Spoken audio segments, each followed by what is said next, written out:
Olá pessoal, como é que vocês estão? Tudo bem?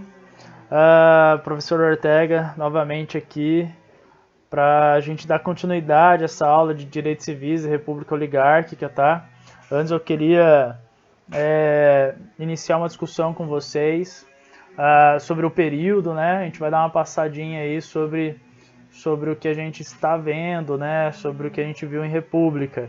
Gostaria de falar para vocês aqui. Tem um barulhinho no fundo, tá, galera? Que estão cortando a grama em volta aqui. Eu tô esperando um tempão para gravar essa aula, mas não termina, então provável aí é um barulho de cortador de grama, tá? Me desculpem, gravar aula em casa é isso. Infelizmente os vizinhos não sabem que a gente está gravando aula. Bom, eu quero explicar para vocês o seguinte: o que o Brasil está passando nesse momento da República Oligárquica? Ele está passando por um processo de modernização, ele está passando por um processo de desenvolvimento, né, urbanístico, apesar que só em 1940 e pouco, quase 50, que a gente vai ter uma inversão do eixo rural para o urbano. Mas é um processo que inicia, né? Então está tendo uma industrialização, está passando por um processo, um surto industrial, nós temos a imigração, né, acontecendo nesse exato momento. Então o que a gente está vivendo nesse momento aí na República Oligárquica? É a processo de modernização e ao mesmo tempo de exclusão, como a gente está vendo aqui nossa aula de direitos civis. Essa aula de direitos civis mostra o tanto que a sociedade brasileira era excludente, né? Falando sobre os negros e falando sobre os indígenas. Então, vamos tratar disso daí. Outra coisa, o que causa tudo isso? Né? Essa situação de direitos civis apagados, essa liberdade, essa igualdade. O que causa? O que causa, galera, é o voto de cabresto, tá? Onde o coronel ele persuade a pessoa, ele constrange a pessoa, ele obriga, de certo modo, a pessoa a votar em quem ele quer. O voto de cabresto é um desses elementos. Ou até o coronelismo, né? Onde um chefe regional tem poder sobre as pessoas que o cercam. Temos também o mandonismo, galera, que é uma classe, é uma elite social que existe no Brasil e que exige das outras classes, né, principalmente da política, as suas vontades, seus desejos, tá?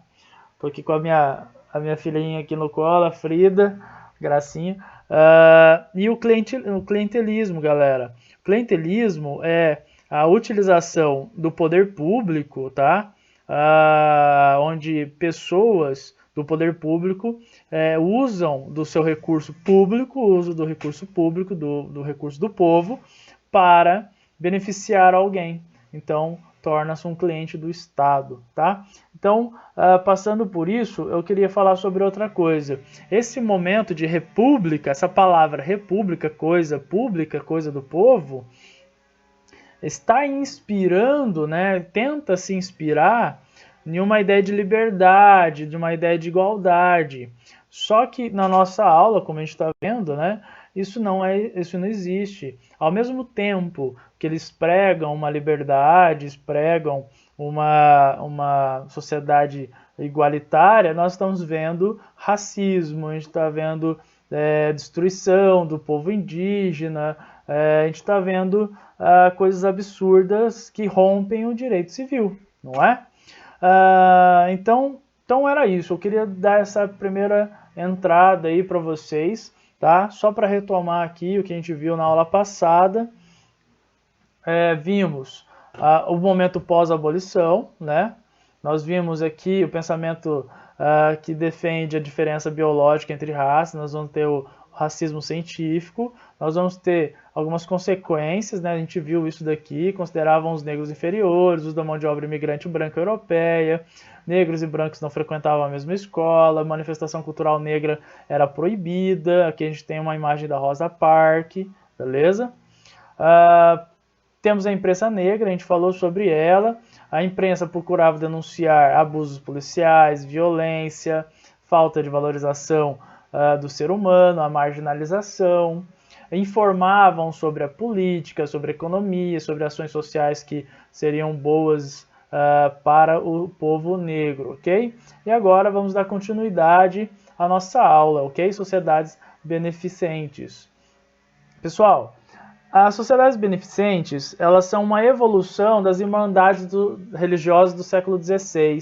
Não são a mesma coisa, mas é uma evolução, tá? A Sociedade Floresta Negra, a Sociedade Beneficente Floresta Negra, ela praticava e utilizava de recursos da própria comunidade, das pessoas, para desenvolver atividades de integração social, cultural para os seus membros, tá? Então era como se fosse um clube onde o povo negro, que foi excluído do Rotary Club da cidade, foi excluído de todos os eventos culturais, atividades de entretenimento, social e político da própria cidade, são excluídos, eles montam uma sociedade beneficente onde eles vão se abrigar ali, ok? Então, a grande discussão, né, que eu quero trazer para vocês, discutindo essa sociedade beneficente, a arte, o entretenimento para os excluídos, né? Existe essa preocupação na nossa sociedade? Até existe, galera. No momento atual, a gente está vendo que não. Tanto que foi tema do Enem, né? Existe um grupo muito grande de pessoas, pobres, negros, né? Pardos, que não acessam a arte e o entretenimento. Quem já foi no teatro? Eu fui assistir uma exposição do Leonardo da Vinci ano passado, eu fui assistir o Fantasma da Ópera em São Paulo, e, galera, é muito caro. Eu fui ver uma apresentação de um concerto do Senhor dos Anéis, né? Então passava o filme, tinha um concerto, tinha um grupo, uma orquestra tocando as músicas do Senhor dos Anéis ao mesmo tempo. Eu paguei R$300, né? Não é todo mundo que pega essa grana, que tem essa grana disponível para gastar com isso, né? Ainda mais nos tempos que a gente está vivendo. Então, olha o cinema, por exemplo, tem entrada meia, tem um monte de desconto e tal, e ainda não é acessível para um monte de gente. Aqui em Uberaba a gente tem o Kinoplex. O Kinoplex é um baita de um cinema, uma qualidade gigantesca, mas se você não comprar na meia, gente, você gasta 100 conto, você gasta R$100 duas pessoas, né, comendo e assistindo cinema. Então é muito caro mesmo. Então olha só, tema de 2019 do Enem está discutindo justamente essa ideia de exclusão da sociedade negra, pobre e parda. Desse grupão, né, bem grande, que bem, né, entre brancos e negros se enquadra nisso tudo, né, porque pobre, né. Então assim, galera, essa é a grande discussão de hoje, e já era discussão nesse período aí do século XX, no começo do século XX, ok? Dá licença, vou tomar uma gole aqui. A Coca-Cola gelada. Então a gente tem a sociedade beneficente, que é uma evolução do século XVI, ok? Pessoal, vamos falar sobre cultura. Aí entra um monte de problema, tá? A cultura dos escravizados, desse povo escravizado, né? Ela é afrodescendente, ela é africana, se desenvolveu muito aqui no Brasil também. Porém, galera, essa cultura deles foi por muito tempo negada. Para vocês terem uma noção, a primeira vez que uma religião não católica pôde profetizar e erguer templos no território brasileiro foi em 1815. Nós temos 1500, desde a chegada dos portugueses, né, até 1815. São 315 anos, tá, onde só a fé católica poderia ser professada aqui. Então, os indígenas eram convertidos, os africanos não eram considerados pessoas com uma religião, então tentavam converter eles também e tal. Então, negavam tudo isso. Em 1815, só a anglicana pôde, que é um país parceiro do Brasil nesse período aí, né, de Portugal nesse período. Então, olha lá, o modo de sobreviver a uma sociedade intolerante. Como que sobrevive uma religião afrodescendente, africana, uma religião, uma cultura, numa sociedade intolerante, com o secretismo. O que eles faziam? Eles tornavam os seus orixás, os seus deuses, em santos ou no Deus católico. Então, para todo santo, existia um orixá correspondente. Isso se chama sincretismo, tá? Onde eles tentam fazer a união. Então, o São Jorge é Ogum, onde tem a espada, o aço, né? Nossa Senhora, Iemanjá, né? Isso é muito interessante, porque ao lado aqui, vocês podem perceber, não sei se meu rosto está cobrindo, mas tem uma imagem aqui de uma menina que fez um processo de iniciação no candomblé, tá? E ela foi atingida por uma pedra, ela e os demais que estavam passando na frente de uma igreja evangélica no Rio de Janeiro. Igreja. Quando eu falo igreja, galera, no meu entender, só vem coisa boa. Só vem coisa assim, amor, só vem pessoas caridosas, só vem coisas assim boas, né? A igreja me traz essa sensação, porque eu fui criado, né, dentro da igreja católica, e as pessoas que eu frequentava, que faziam parte dessa igreja, eram assim, né? Pessoas evoluídas, tal. E quando eu vejo uma igreja fazendo coisas assim, eles pegaram, gente, eles saíram do culto, tacaram pedra numa criança. Vocês entendem a gravidade disso? Por quê? Porque ela tinha uma outra religião. Porque ela acreditava em uma outra religião. Olha que loucura. Então, assim, é um absurdo, né? Hoje nós estamos tendo essas visões, isso é recente. Bom, a cultura afrodescendente, ela se torna pejorativa, religião e prática. Vou dar um exemplo para vocês. Vocês muitas vezes falam brincando, eu já falo muitas vezes brincando também, algumas palavras, e a gente, na brincadeira, falamos errado, né, obviamente. Então, olha lá, por exemplo, chuta que é macumba, ou, nossa, isso daí é macumba, certeza. Essa palavra, ela é uma prática, tá? De uma religião, candomblé e tal. Ela não é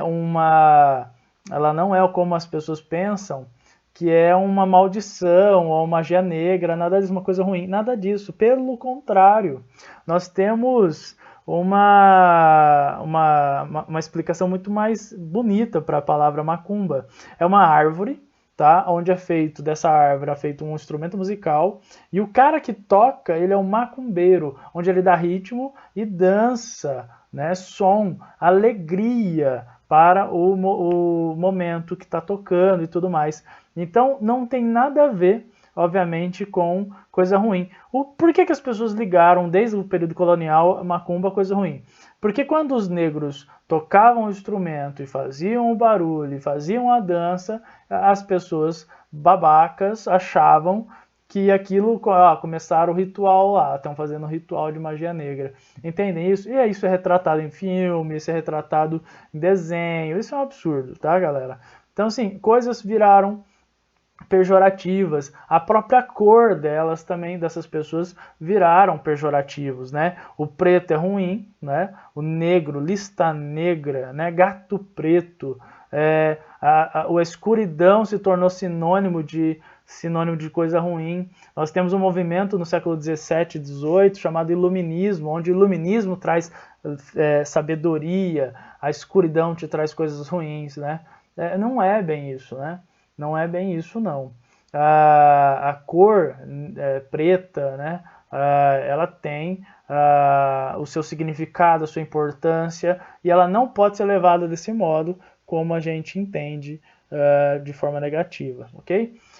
Bom, inclusão cultural é inevitável, principalmente na língua. Eu trouxe a questão da língua aqui para vocês. Ó, palavra moleque, que a gente usa muito, é uma palavra banta, do linguajar banto, do tronco linguístico banto. Quitanda, a gente vai numa quitanda, compra aqueles docinhos, queijo e tudo mais. Cachaça, axé, são palavras que nós utilizamos no nosso dia a dia, que fazem parte da nossa linguagem, da nossa língua, e que são de origem Banta, que são de origem Yorubá, que são de origem do Moçambique, que são de origem benguela, né, de vários troncos linguísticos africanos, por causa dessa inclusão, dessa inclusão não, desculpa, dessa inserção da cultura negra africana no Brasil, tá?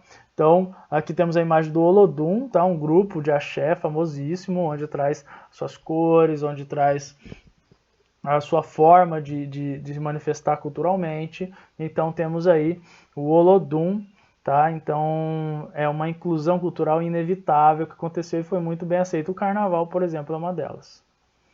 Pessoal, vamos falar sobre os indígenas, tá? A visão racista de integração do indígena. Nós temos no começo, ali na época da República Oligárquica, uma visão racista de integração, a cultura selvagem, tem que eliminar mesmo esses caras não servem para nada, estão atrasados no tempo, né? Não se esqueça de uma visão positivista, o positivismo, o professor de sociologia pode explicar melhor, o tio Dri pode explicar para vocês melhor. O positivismo pensava a sociedade de uma forma evolutiva e a sociedade selvagem, como os índios aqui no Brasil viviam, era o mais rebaixado de todos, né? Então temos o lado teológico, o metafísico e o positivo, e eles estavam bem aqui embaixo mesmo, então é um problema, beleza? Bom, o histórico de inclusão beneficente é a cultura branca. Então, olha o que eles estão tentando fazer. Eles estão tentando, desde os jesuítas, incluir os indígenas na cultura top dos brancos, europeus e tudo mais, que era descendente no Brasil aqui, né, comandado pelos portugueses, depois os brasileiros nascidos no Brasil, mas com essa cultura europeia, branca, tá? Vamos falar sobre a Secretaria de Proteção ao Índio que foi criado. Pessoal, objetivo dessa secretaria no período aí da República: civilizar, transformar em trabalhadores, assimilar o resto da sociedade brasileira, ocupação de territórios. Então é o objetivo da Secretaria de Proteção ao Índio na época da República Oligárquica era civilizar, pegar o índio e transformar ele em um sujeito civil, um sujeito da cultura brasileira, tal. Transformar em trabalhadores, tá? Porque acham, e até hoje acham, tem esses preconceitos de que índio é vagabundo. Assimilar o resto da sociedade brasileira, então pegar ele e colocar dentro da sociedade e ocupar os territórios indígenas, tá? Bom, a gente vai ter uma figura importante aí, galera, conhecido como Marechal Cândido Rondon. Quem conhece Uberlândia tem uma avenida gigantesca lá chamada Rondon, e é dado a esse cara, ele é inclusive importante para Uberlândia, e ele vai alterar essa Secretaria de Políticas para o Índio, de proteção ao índio. Ele vai dar menos violência, incentiva a integração de modo gradual. O indígena ele ainda tem uma visão um pouco racista, galera, mas ele vai ser muito importante para aumentar o diálogo entre o indígena e o povo brasileiro, tá? Entre os governantes brasileiros. Então, vai usar de menos violência, o incentivo de integração de modo gradual, criar o sentimento nacionalista nos indígenas. Então, ele pensou assim: eu preciso fazer com que esses caras, vejam que a visão ainda é racista, preciso que esses caras se tornem brasileiros, não continuem na sua cultura. Mas eu não vou obrigar eles matando, lutando e tudo mais. O que eu faço? Eu tento fazer com que ele faça parte do Brasil, então criando um sentimento nacionalista nele, né, de ser brasileiro. Você faz parte desse país gigantesco. Então ele foi muito importante para iniciar os diálogos, iniciar algumas intervenções, tá? A FUNAI, ela foi criada logo depois, né, no Brasil. Ela vai ser fechada durante a ditadura militar, depois ela vai ser reaberta. E ela então vai se desaparecer a SPI e vai aparecer a FUNAI. E a FUNAI, meus amigos, ela tem um papel muito, muito, muito importante, que é o objetivo de diálogo e proteção aos costumes indígenas, proteção de suas terras, proteção dos seus costumes, não tenta fazer o indígena se integrar forçadamente, na verdade, abre espaço para... Quer descer, querida? Desce. Isso. ela abre espaço para eles na nossa sociedade sem que eles percam a sua cultura.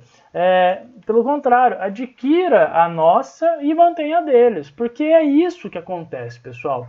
É isso que eu quero explicar para vocês.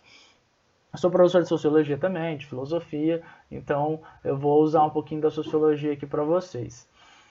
Pessoal, a cultura, você não nega uma e adquire outra. Não é um pote onde você joga e estava dentro e coloca coisa nova. A cultura, ela é desenvolvida, ela é acrescentada, ela é uma memória. Então, se você parar para pensar como uma memória, você não deixa de ter, exceto se você tiver problema de memória, mas você não deixa de ter memórias do seu passado. Ao longo da sua vida, você vai adquirindo novas. Mesmo assim, isso não exclui uma outra, pelo contrário, é ressignificado, passa por uma reminiscência, né? Passa por uma resiliência, toda essa memória. Então, cultura, ela faz parte das pessoas, ela nunca vai deixar de ser, mas você pode desenvolver, pode adquirir coisas novas, pode mudar seus hábitos, mas você nunca deixa de ser aquilo que já foi, porque sempre vai fazer parte da sua memória. Então isso é importante dizer em relação ao indígena, em relação à sociologia aí, tá? Pessoal, vou deixar 5 exercícios para vocês aqui. A maioria não vai estar ligada ao indígena, vai estar ligado mais ao contexto da república, tá? Da república oligárquica, sobre o que eu falei sobre o coronelismo, voto de cabresto. É muito difícil achar questões de vestibulares que falam especificamente. Eu criei uma questão no finalzinho ali para vocês sobre isso daqui, vai ser muito tranquilo. Vou deixar um exercício complementar também, tá? De uma página da apostila para vocês. Então façam, vou criar um fórum aqui nessa pasta para vocês tirarem dúvidas caso vocês tenham, tá bom? Escrevam lá, eu olharei todo dia de manhã, exceto sábado e domingo, tá? Todo dia de manhã dou uma passadinha, dou uma olhada, ver se tem uma questão nova, ok? Pessoal, um beijo, um abraço e um bom final de semana.